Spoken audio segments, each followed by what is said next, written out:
so. But just beyond those ships, you may see a green colour shed. And if so, that is where the west for the Royal Navy today.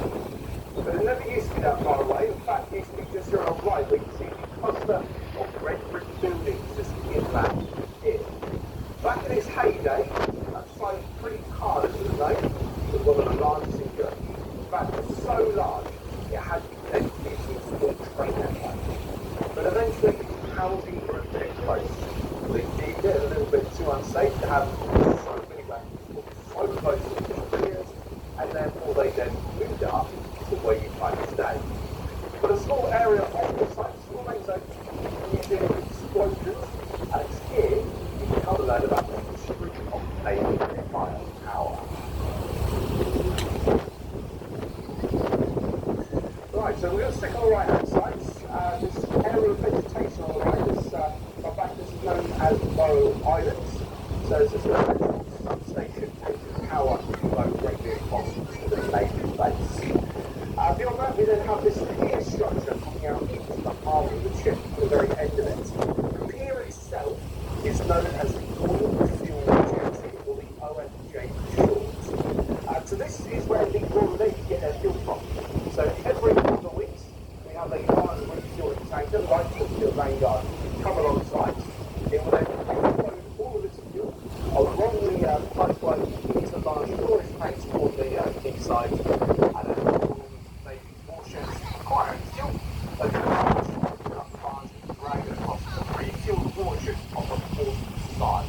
So you can never drag warships over to the pier to refuel them. It's all done alongside their berths. It's far more cost effective that way.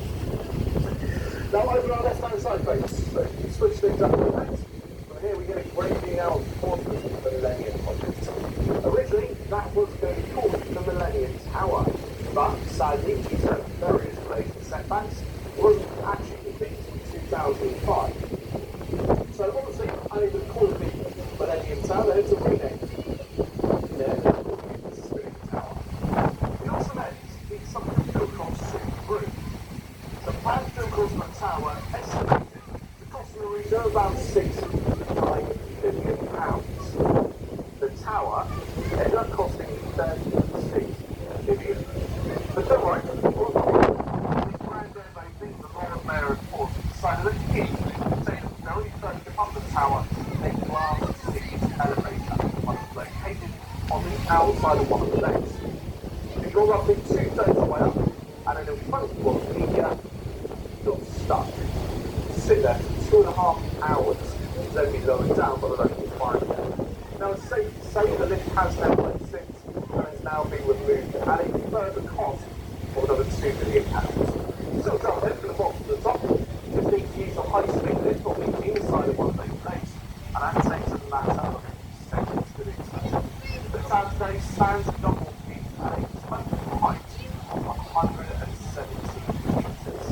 That means you can visualise through day for about 26 to 28 miles one of the lines off the Lake platform outside of London. So the main function